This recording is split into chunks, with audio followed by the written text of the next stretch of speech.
Hola a todos, muy bienvenidos a la serie de vídeos de la segunda parte del curso de qué hablamos cuando hablamos de literatura. Se titula esta segunda parte Cuando la literatura habla de sí misma, las revoluciones textuales.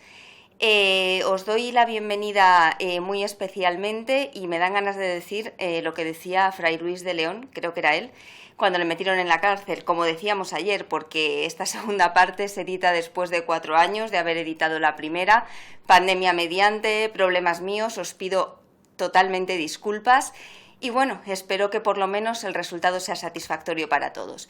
Bien, cuando la literatura habla de sí misma, las revoluciones textuales, de lo que va a tratar el curso, ya sabéis que esto no es un curso específico de teoría de la literatura, sino que nos vamos haciendo distintas preguntas. Al final, a donde vamos a llegar, si recordáis algunas preguntas que quedaron abiertas en la primera parte, es a cómo es posible que una literatura completamente obsesionada en hablar todo el rato sobre sí misma pueda ser revolucionaria, ¿vale?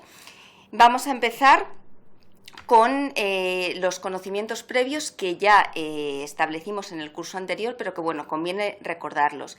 Recordamos la división de Saussure del signo lingüístico en significante y significado y el triángulo que incluye el referente. Es muy importante en este curso que quede, en esta segunda parte del curso, que quede clarísima la diferencia entre el significado y el referente. La cosa real no es para nada lo mismo que la imagen mental que nosotros nos hacemos del objeto. ¿Por qué? Porque vamos a ver cómo las imágenes mentales son móviles, así como los objetos que tenemos a nuestro alrededor tienen una realidad física que no se mueve, las imágenes mentales en nuestra cabeza sí tienen movimiento. Bien, esto ya lo hablamos también en la primera parte del curso, pero conviene volver a recordarlo añadiendo un pequeño matiz. Y es el siguiente. Recordábamos pues las definiciones de significado, de referente, de significante, como el material sensible, el referente la cosa, y el significado, como decimos, la imagen mental. Y hacíamos especial hincapié en la idea de diferencia y en cómo Saussure, que al final es el que inaugura el estructuralismo, fundamentaba el significado, el surgimiento del significado en las palabras en las diferencias, es decir, en la ausencia de una serie de opciones que hacen que una de ellas, que es la que está presente, tenga significado. Lo tenemos en el ejemplo, ¿vale? En el texto.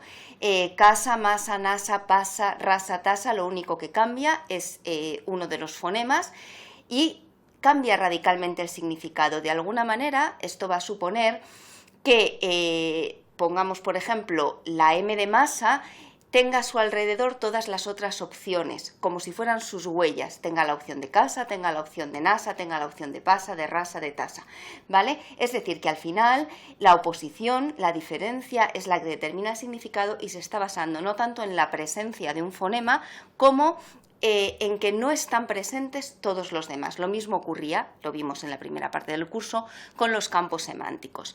¿Qué es lo que añadimos ahora, que es fundamentalmente importante para esta segunda parte? Bien, pues que Saussure, si recordáis, consideraba el significado y el significante como dos caras de una misma hoja, es decir, algo que estaba completamente unido, era inseparable. Esto parece como que es un poco contradictorio si tenemos en cuenta que el propio Saussure advierte de la arbitrariedad del signo, es decir, que una casa como objeto, como realidad, se llame casa, es una convención. Los hablantes nos ponemos de acuerdo para que eso sea casa, por eso en otros idiomas no es casa, es home, es maison, tiene un significante distinto. Bien, pues esa arbitrariedad, esa capacidad que tenemos de decidir que un significante signifique una cosa, parece un poco contradictorio con que sea algo completamente pegado e indisociable, ¿vale? Vamos a hablar, por lo tanto, en esta segunda parte del curso, y es un poco lo que da paso a esta nueva concepción de la literatura y del signo lingüístico, de un significante flotante. Lo explicamos a continuación. Bien, Todo esto eran conocimientos previos, comenzamos con la introducción, como veis es fundamental el concepto del significante flotante y vamos a recordar a aquellos autores que son fundamentales como transición de la parte de 1 del curso a la segunda, que básicamente es lo mismo que decir que son la transición del estructuralismo al postestructuralismo y de esta idea de buscar qué es la literatura y hacer algo completamente específico de la literatura a que se convierta en una cuestión revolucionaria que evidentemente afecta a todos los ámbitos de la cultura, de las estructuras sociales, etcétera, etcétera. Bien, decíamos en la última parte del curso que parecía que ya el propio germen del formalismo y del estructuralismo, es decir, esa obsesión por definir la literatura, por hacerla objeto de estudio, ya llevaba el germen de su propia destrucción. Y veíamos en Roland Barthes, en Julia Kristeva, cómo los discursos se iban mezclando y ya la literatura parecía no ser nada específico, sino ser simplemente un discurso entre tantos otros, es decir, las fronteras se iban haciendo permeables. Cuando decimos en la presentación mejor morir de pie que vivir de rodillas, que es un poco como si fuera algo que dice la literatura, quiere decir que en el caso de no poder ser algo específico, de que la literatura no se pueda diferenciar del resto de los discursos porque posee rasgos similares, características similares que al final se funden, la literatura se hace revolucionaria. Es decir, si no puedo ser literatura, como vivir como literatura, entonces, vale, me disolveré en otros discursos, pero con un carácter absolutamente revolucionario, es decir, voy a servir para destrozar esos otros discursos, para corromperlos un poco desde dentro del lenguaje. Esta es la idea de revolución textual que vamos a ir manejando. Recordamos brevemente cómo ya autores como Maurice Blanchot advertían de cómo el hecho de nombrar un objeto lo que hace de alguna manera es acabar con ese objeto, es matarlo.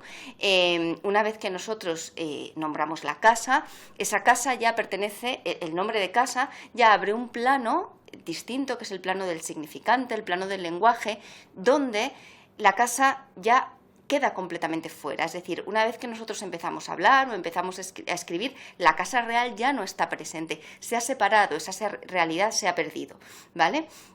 El propio Roland Barthes, cuando nos hablaba del sistema de la moda, del código de la moda, daba una prueba muy evidente de cómo el significante está completamente separado del significado. Es decir, el hecho de que yo lleve una camisa azul marino con florecitas blancas y que eso sea un código que quiere decir algo desenfadado en verano es algo completamente y absolutamente arbitrario. De manera que esto demuestra que el significante va, por un lado, completamente diferente al significado. Y en el caso de Kristeva, lo verdaderamente importante, Kristeva va a ser una autora que va a aparecer antes, después y que incluso vamos a cerrar con ella también esta parte del curso, era que al disolverse la idea del referente, al dejar esa cosa aparte del significante, al de alguna manera destruir la idea que teníamos tradicional del significado como algo que es móvil, eso va inevitablemente unido a que el propio sujeto como fuente de significado, recordábamos el concepto de significado trascendental, que ha desaparecido con esta idea de que es el significante el que está significando y no las cosas o las representaciones mentales no existen realmente por sí mismas, sino solo cuando las nombramos. Bien, pues esta idea que de alguna manera termina con el mito del significado trascendental, de que hay un significado originario, una verdad originaria y que el lenguaje sirve para nombrar esa verdad, también destruye al sujeto como fuente de ese significado. El sujeto ya no tiene sentido como productor de significado porque el significante, digamos que de alguna manera, está operando por su cuenta. Bien, explicamos ahora la idea que también va a ser fundamental del significante flotante, que como decimos ya estaba en las teorías de Barthes y en las teorías de Kristeva. Un ejemplo muy significativo que parece que no se puede trasladar a toda la realidad, pero sí que nos sirve muy bien para explicar la idea del significante flotante, es cómo, por ejemplo, en los bares en los teatros, en los cines, si nosotros tenemos dos puertas, es en el momento en el que ponemos el cartel de la S de señoras y la C de caballeros, en el que esos espacios comienzan a significar como baño de señoras y baño de caballeros. Antes de colgar el significante, de colgar la grafía, ese material escrito en este caso que es el significante, esas puertas no tienen ningún tipo de significado. Es decir, significan a partir del significante. Esta es la primera inversión grave que se le hace a Saussure, porque para Saussure el significado era primero y el significante solamente nombraba un concepto mental, una imagen mental que nosotros ya teníamos en la cabeza y nos limitábamos a ponerle nombre. Ahora no, la idea del significante flotante es justo lo contrario, es el significante el que produce los significados. Me diréis, o no me lo diréis, pero bueno, es una duda muy razonable. Bueno, vale, esto pasa con el baño de señoras y el baño de caballeros, pero yo tengo un jarrón, le pongo el nombre de jarrón y en este caso el jarrón se llama jarrón porque el jarrón existe. Vale. Bien, decíamos antes que es muy importante no confundir la realidad del jarrón con el concepto mental que nosotros tenemos de jarrón. Porque, por ejemplo, una prueba de que este significante es una cosa que no está, como decía Saussure, fijada al significado, sino que de alguna manera se desliza, es decir, el propio significante de alguna manera va troceando nuestras imágenes mentales y conformándolas, ¿vale? Esto lo vamos a ver muy bien en el continuum semiótico de Julia Kristeva, cómo parece que hubiera una base de imágenes mentales que es como un continuum y el significante, como ocurre con el baño de señoras y de caballeros, los va fragmentando y a partir de ahí esas cosas existen en nuestra cabeza, esas cosas significan. Bien, decíamos, un ejemplo de que esto es así puede ser perfectamente el tema de los cambios semánticos, de los desplazamientos semánticos, bien por desplazamiento metonímico o bien por relación metafórica, es decir, sabemos que las palabras son polisémicas porque los propios significados van evolucionando. Por ejemplo, la palabra corona designa en origen la corona que el rey se pone en la cabeza y sin embargo se acaba extendiendo, por ejemplo, a la institución o a una corona que yo me hago cuando voy al dentista en una muela o a una corona de flores que se pone en una tumba. ¿Qué es lo que está pasando? Que el mismo significante ha ido deslizándose hacia otros significados y haciendo aparecer en nuestra cabeza otras imágenes mentales. Pongo también el ejemplo del pie en el sentido de que todos sabemos lo que es un pie, pero llamamos pie no solamente a la parte de nuestro cuerpo que es el pie y en la que nos apoyamos, sino a un pie de mesa, al pie de una lámpara, incluso al pie de una media, que es donde metemos el pie, ¿vale? De esta manera vemos cómo el significante se va deslizando sobre el significado, va dividiendo la realidad y va cambiando el pie originario, la corona originaria, hacia otros espacios y configurando otras imágenes mentales. Pasa lo mismo con banco, por ejemplo, el tema de banco, la polisemia de banco es muy significativa porque desde que tenemos un banco de sentarnos o un banco de peces o un banco en el que sacamos dinero, parece como que casi ya en la corona se veía muy claro que hay relación entre la corona, la institución, la forma redonda de una moneda o de una corona de flores, pero en el banco de sentarse queda mucho más distante que un banco de sacar dinero. Evidentemente hay una relación que es claramente de deslizamiento del significante y de ir formando nuevos significados. Con todo, a mí el ejemplo que más me gusta es el de las traducciones de unos idiomas a otros. Si nosotros el concepto de casa lo tuviéramos fijo en la cabeza, como decía Saussure, y simplemente nos hubiéramos limitado a poner un nombre a esa imagen mental de una casa, no habría matices significativos cuando nosotros tratamos de traducir de un idioma a otro. Por ejemplo, house y home. House significa casa, home también significa casa. ¿Qué pasa? Que en castellano solamente tenemos un concepto mental. No, lo que pasa es que en castellano home, que es más, tiene, como sabéis, más connotaciones de hogar, y house, que parece que es más el edificio, pues resulta que tienen el mismo significante, engloba esos dos significados. Es decir, si en inglés están claramente fragmentados y separados, en cambio en castellano se han deslizado, ¿vale? Y casa engloba el concepto mental de home y el concepto mental de house, que no es que no existan, es que lo nombramos con el mismo significante, se diluye esa fragmentación al nivel del significante.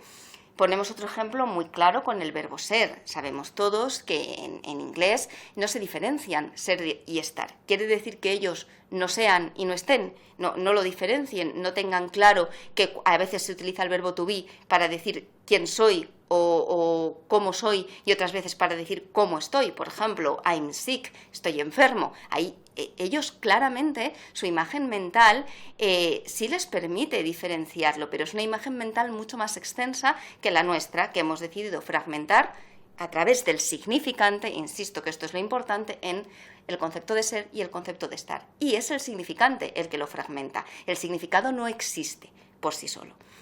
Bueno, espero que haya quedado claro la idea del significante flotante. Vuelvo a repetir que es que digamos que el significante no marca divisiones fijas y profundas e inamovibles, sino que muchas veces el significado se escurre por debajo. Se puede hacer más amplio, se puede cambiar de lugar, se puede hacer más estrecho.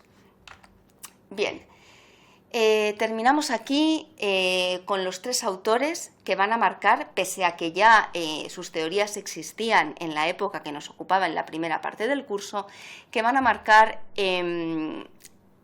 el paso del estructuralismo al postestructuralismo y van a marcar en general todas las escuelas que vamos a ir viendo que van a terminar de alguna manera reconociendo la capacidad revolucionaria de la literatura. Estos tres autores son conocidos como la hermenéutica de la sospecha o la tríada de la sospecha y lo que nos enseñan, que junto al significante flotante es crucial en esta parte del curso, es básicamente a sospechar de todo. Es decir, todas las estructuras que, por ejemplo, en el sistema previo, anterior al estructuralismo y al postestructuralismo, que era la fenomenología, vale, bien, todas las estructuras que desde Kant y desde la fenomenología parecen innatas, parece que son estructuras, me refiero a estructuras mentales, conceptuales, culturales, sociales, que parecía que eran algo innato, natural del ser humano. Resulta que estos autores lo que imponen es que no es algo natural, no es algo innato, es algo que hemos construido. Hasta la diferencia más básica, que hoy, por ejemplo, está absolutamente de moda, por ejemplo, entre hombre y mujer, que claramente tiene unas condiciones, unos rasgos físicos que nos diferencian a los hombres de las mujeres. Bueno, pues estos autores vienen a decir que a través del discurso, y fundamentalmente a través del discurso, hemos construido una realidad y que hay que sospechar de todo. Por ejemplo, en el caso de Marx, lo vamos a ver cuando veamos el marxismo, hay que sospechar de toda lo que él llama la superestructura ideológica y cultural, porque por debajo hay una infraestructura material que es la verdadera realidad y sobre la que nosotros hemos estructurado la cultura, la religión, el arte, la ideología, etcétera, etcétera. Por lo tanto, lo que hay que mirar es más abajo, en la infraestructura. Nietzsche,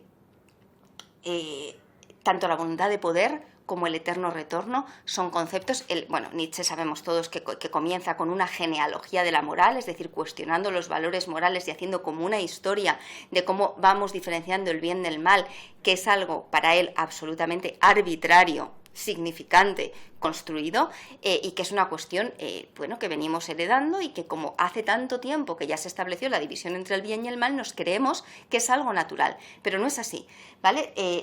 Por debajo, en el caso de Nietzsche, lo que hay es una voluntad de poder que de alguna manera es un poquito parecido, salvando mucho las distancias, al inconsciente freudiano. Es decir, hay una realidad que subyace, que no vemos, de la que no somos conscientes, como pasa un poco con la infraestructura de Marx, y sobre ello construimos realidades que no son naturales, no nos vienen dadas, son cosas que nosotros culturalmente hemos construido y por lo tanto, y lo más importante, es que se pueden deconstruir, se pueden destruir y se pueden construir otras nuevas. El eterno retorno de Nietzsche, de lo que habla, es exactamente de eso. Parece como que por cómo se llama, el eterno retorno, quiere decir que todo está volviendo, todo retorna siempre, todo vuelve, y la idea fundamental desde las interpretaciones más modernas de Nietzsche es que todo vuelve siempre que haya conseguido pasar el umbral de lo que era y transformarse, convertirse en otra cosa, ¿vale? Entonces, esa idea de transformación, que está también en Marx, permite, como decíamos, no solo identificar que la realidad está construida, sino igualmente identificar que la podemos deconstruir igual que la hemos destruido. No me entretengo más con Freud porque vamos a hablar del freudismo, del inconsciente, del psicoanálisis en el tema. Y ya terminamos la introducción, simplemente para que veáis la relación de los temas que nos van a ir ocupando y cómo vamos a empezar con el marxismo y el psicoanálisis, que sabemos que son interpretaciones globales de la cultura, es decir, la literatura no es un objeto de estudio ni para el marxismo ni para el psicoanálisis que sea específico, sino que es... se entiende la literatura siempre dentro de ese contexto de una explicación que trata de explicarlo todo, explicar al hombre, explicar la cultura, explicar la sociedad. De esta manera, la literatura, que es, en este sentido, la literatura sufre un fenómeno completamente opuesto al del formalismo, que pretendía claramente definirla solo a ella, considerarla solo a ella específicamente como objeto de estudio. Aquí la literatura es dependiente, depende de un análisis global de la cultura y está sometida a la explicación marxista y a la explicación psicoanalítica del ser humano.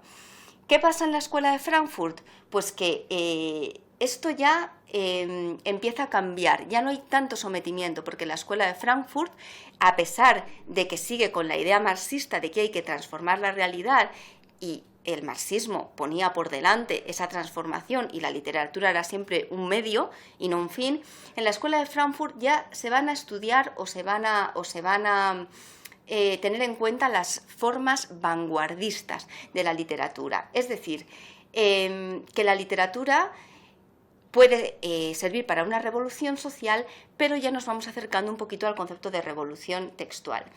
La teoría de la recepción, sabéis que incluye al lector dentro de todo este magma de especificación de la literatura, y el postestructuralismo y la deconstrucción, junto con la teoría literaria feminista, ya demuestran claramente cómo la literatura ha pasado de ser un objeto que sirve a la revolución social para convertirse ella misma en revolucionaria, es decir, es la revolución que ocurre dentro de la propia literatura, dentro del propio texto, la que igual va a permitir cambiar las cosas, cambiar esas estructuras que nos creemos innatas y que claramente desde Marx, Nietzsche y Freud sabemos que son construidas.